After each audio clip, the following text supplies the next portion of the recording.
दोस्तों welcome back to our channel friends. मैं आप सबका अपने चैनल स्टॉक्स फॉर लाइफ पे बहुत स्वागत करता हूं। Welcome to STFL family.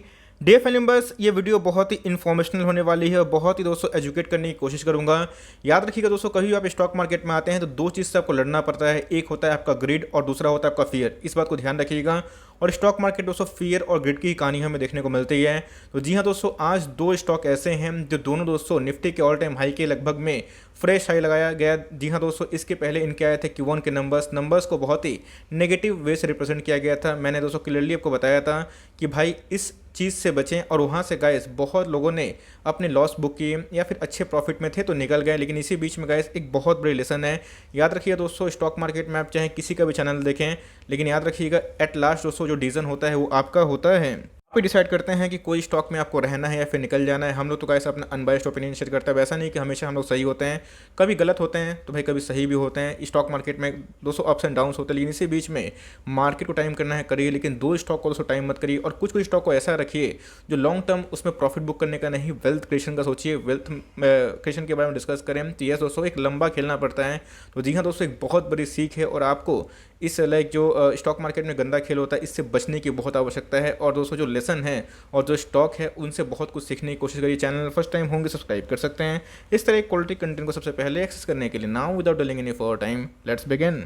मैंने आपको हमेशा एक बात सिखाई है, ध्यान रखिएगा, जहाँ पे ग्रोथ नहीं वहाँ प्रॉफिट नहीं, जहाँ प्रॉफिट नहीं वहाँ फंडामेंटल नहीं। और दोस्तों जब कभी भी स्टॉक के बारे में डिस्कस करते हैं तो जी हाँ दोस्तों, सेल्स ग्रोथ बहुत ही इंपॉर्टेंट हो जाता है। अगर आप देखें तो कंपनी के सेल्स ग्रोथ के बारे में डिस्कस करेंगे, मैं नाम बताऊंगा, लेकिन अगर आप देखें तो कंपनी का जो सेल्स ग्रोथ है 33% के आसपास है लास्ट 10 सालों का। तो यस दोस्तों, मार्केट में सर्वाइव वही करेगी जो कंटिन्यूसली अपने सेल्स को बढ़ाएगी और वही मल्टीबैगर बनता है। लेकिन आपको दोस्तों अपने स्टडी पे कन्विक्शन रहना पड़ता है। जैसे बताया कि ग्रिड भी होता है, फेयर भी होता है, लेकिन उसके बीच में दोस्तों आपको कॉन्फिडेंस फील होना चाहिए कि मेरा जो स्टॉक है अच्छा है, मेरा शेयर अच्छा है, बिकॉज मैंने इस पर रिसर्च करके काम किया है। अगर आप देखें कंपनी के लास्ट 10 साल के जो प्रॉफिट ग्रोथ है 32% के आसपास है, 5 साल की बात की तो 25 के आसपास है। और दोस्तों स्टॉक प्राइस में सर्च किया है, अगर आप देखें तो ये दोनों चीज़ जब कंटिन्यू होता है, जहाँ पे सेल्स कांस्टेंट होता है, प्रॉफिट कांस्टेंट होता है, ग्रोथ उसमें होता है, तो कैसे उसी के स्टॉक प्राइस में सर्च होता है। स्टॉक प्राइस अगर आप देखें दोस्तों 10 साल में 57% के आसपास CAG रिटर्न बना के दिया है। ये स्टॉक दोस्तों 20 साल पहले बहुत ही सस्ता था।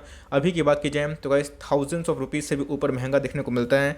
बात की जाए, मैंने आपको सिखाया है कि 15 से 20 जहाँ पे ग्रोथ होता है वहाँ पे सब कुछ सही होता है। और दोस्तों यही सबको आधार बना के आप एक परफेक्ट डिसीजन ले सकते हैं। लेकिन इसी बीच में गाइस बहुत लोगों ने अपने निवेश को निकाला और फोमो में आके दोस्तों इस स्टॉक को 2000 के लेवल से देखते देखते आज दोस्तों ये 6600 के आसपास जाने की कोशिश कर रहे हैं।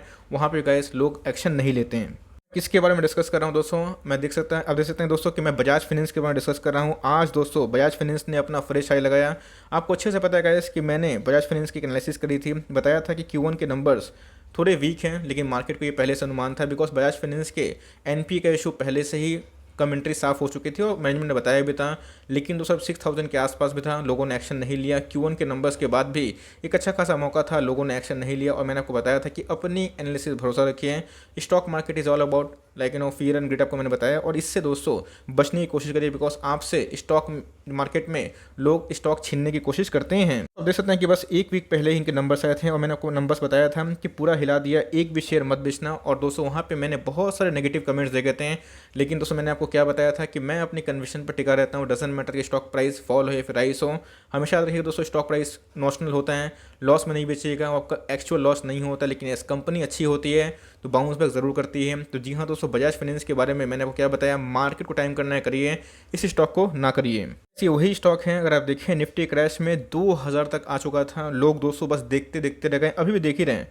लेकिन दोस्तों मैंने आपको क्या बताया, ये सब स्टॉक कभी गिरते हैं 2, 5, 10%, इसमें वैल्यू बाइंग होती है, बिकॉज ये निफ्टी के टॉप घोड़े दिखाई पड़ते हैं। अगर क्रैश नहीं आया होता है तो गाइस ये स्टॉक आपको 10 शेयर के लेवल पर देखने को मिलता है। और दोस्तों ये एक लाइफ टाइम अपॉर्चुनिटी है और एक सीख भी है कि अच्छे स्टॉक को आप बेचने की कोशिश ना करें और ज़्यादा डीप करेक्शन की उम्मीद ना करें, एक्युमुलेशन करते रहें और आप अपने बुढ़ापे का लॉन्ग टर्म प्लान करें। तो जी हाँ दोस्तों, एक बहुत बड़ी लेसन है और आज बजाज फाइनेंस ने प्रूव किया कि वो असली मल्टीबैगर क्यों है। और मार्केट में जो साइकोलॉजी होती है कि लोग विनर पे बहुत कम फोकस करते हैं और लूजर से बहुत ज़्यादा, तो कैसे यही मेरा ऑब्जेक्टिव था वीडियो बनाने का कि आप इन सब स्टॉक पे फोकस करें और इन सब स्टॉक से ही एक लंबा एक्युमुलेशन का गेम खेलें।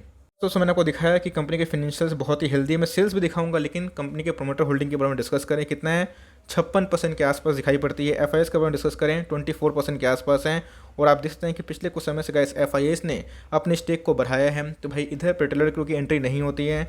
बात की जाए डी की, तो गाइस डी का पास भी 9.33% का स्टेक है, जो पिछले कुछ समय से थोड़ा बढ़ता हुआ दिखाई पड़ रहा है। और आप देख सकते हैं कि पिछले कुछ समय से 1, 2, 3, 4 हमेशा गाइस इधर पेट्रोलरी अपनी एंट्री को गंवा रहे हैं और आपसे दोस्तों सही में माल छीना जा रहा है, बिकॉज माल बड़े ऑपरेटर्स और बड़े जो फंड हाउसेस हैं वो आपसे उठा रहे हैं। कंपनी के सेल्स ग्रोथ कितने रफ्तार से बढ़ रहे हैं, इस बात को ध्यान रखिएगा। और दोस्तों मैंने क्या बताया कि अपने हमेशा स्टॉक पर भरोसा रखिएगा, पैसे हमेशा अपने पास रखिएगा कि कभी गिरता है तो एवरेज कर पाएँ और लॉन्ग टर्म एकोमोडेशन करिएगा। जो कंपनी 18 से अगर आप देखें तो 12, 17, 23 और 23 इस पैंडेमिक में गैस अपने सेल्स को कांस्टेंट रखती है, वो सही में अच्छी कंपनी होती है। और मार्केट को कुछ उम्मीद ज़्यादा होती है, लेकिन दोस्तों हमेशा प्लस माइनस होता है, ध्यान रखिएगा। हमेशा सुख नहीं आता, दुख भी आता है, और दुख के बाद सुख भी आता है। प्रॉफिट के बारे में डिस्कस करें तो कंटिन्यूसली बढ़ने वाला प्रॉफिट था, और डिक्लाइन हुआ क्यों, तो एनपीए का इशू था। लेकिन मैंने क्या बताया कि मार्केट हमेशा फॉरवर्ड लुकिंग होता है। और दोस्तों इधर पे जिन्होंने एंट्री नहीं की और जो नहीं ले पाए, आज दोस्तों सही में पछता रहे होंगे। दोस्तों इसमें पछताने वाली कोई बात नहीं है। स्टॉक मार्केट में यहाँ से ऐसे बहुत सारे स्टॉक्स होंगे जो भैया और भी मल्टीबैगर बनेंगे, लेकिन मैंने क्या बताया अपनी कन्विक्शन को भरोसा रखिएगा। सेम दोस्तों कमेंट्री में किसको लेके है, बजाज फिनसर्व को लेके। आज देख सकते हैं कि फिर से बजाज फिनसर्व ने अपने ऑल टाइम हाई को हिट किया। देख सकते हैं, मुझे अच्छे से याद है एक दिन में दोस्तों बजाज फिनसर्व की जो शेयर है वो 25% टूट चुका था। और उसके बाद दोस्तों बजाज फिनसर्व का शेयर 60% गिरने के बाद आप देख सकते हैं कि एक नया हाई लगाया। तो सेम वही होता है, आपको दोस्तों अपने स्टॉक पे अपने बिजनेस भरोसा होना चाहिए। इन सब स्टॉक पे मेरे हिसाब से ऑल टाइम हाई पे है। बहुत लोग कमेंट्री कर रहे थे और मैंने आपको बहुत बताया था कि देखिए स्टॉक मार्केट में टाइम करना है, आपको कर सकते हैं। लेकिन कुछ ऐसे स्टॉक्स हैं जिनके अंदर गिरावट से ही एफ और डी एकदम एक्टिव हो जाते हैं, बिकॉज उन सब स्टॉक में वैल्यू होती है। तो मार्केट में रिटेल की बात की जाए तो बजाज फिनेंस एक किंग दिखाई पड़ती है। रिटेल प्लस इंश्योरेंस के बारे में डिस्कस करें तो गैस बजाज फिनसर्व उसमें किंग दिखाई पड़ती है, और पेरेंट कंपनी किसकी, बजाज फिनेंस की। इन सब स्टॉक महंगा होते चला जाएगा, तो इन सब स्टॉक पे एसआईपी प्लान करें। सालाना एक स्टॉक, महीना में एक स्टॉक, हर 2 महीना में एज पर फाइनेंशियल कैपेबिलिटी, और इसमें एकोमोडेशन का सोचें दोस्तों। और इधर पे short term profit booking, long term profit booking करने का भूल जाएं, बिकॉज इन सब स्टॉक में आपको मौका नहीं मिलता। तो ये सब दोस्तों हमेशा क्रैश नहीं आता, लेकिन जो अच्छे स्टॉक होते हैं हमेशा भागते ही चले जाते हैं। वैसे एक बहुत बड़ी लर्निंग वीडियो थी। सेम दोस्तों चाहे वो बजाज फिनेंस हो, बजाज फिनसर्व हो, एचडीएफसी बैंक हो, एचडीएफसी लिमिटेड हो, कोटक महिंद्रा बैंक हो, एफएल इंडिया हो, इंडिया मार्ट हो, कोई भी स्टॉक अगर आप ओन करते हैं तो याद रखिएगा दोस्तों जो मैं पैरामीटर को सिखाता हूँ, sales growth, ROE, market mode, यही दोस्तों बहुत ही इंपॉर्टेंट होते हैं। और यही सब स्टॉक लॉन्ग टर्म में आपको वैल्यू ऐड करते हैं।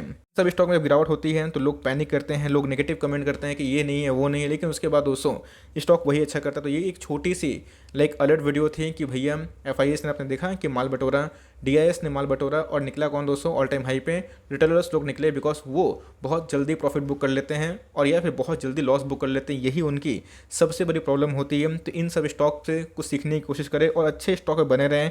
लॉन्ग टर्म में गाइस 101% का आप बहुत मैसिव वेल्थ क्रिएट कर सकते हैं। तो यही छोटी सी ऑब्जेक्टिव थे कि आपको अवेयर किया जाए और स्टॉक के क्वालिटी के बारे में समझाया जाए। आई होप दोस्तों ये वीडियो आपके लिए हेल्पफुल था। कंटेंट से लगे तो लाइक कर दीजिएगा, चैनल फर्स्ट टाइम होंगे तो यहाँ से सब्सक्राइब करना भूलिएगा। फर्दर कोई डाउट उसको ड्रॉप कर सकते हैं, और कुछ तो रिव्यू चाहिए उसका नाम ड्रॉप करना भूलिएगा।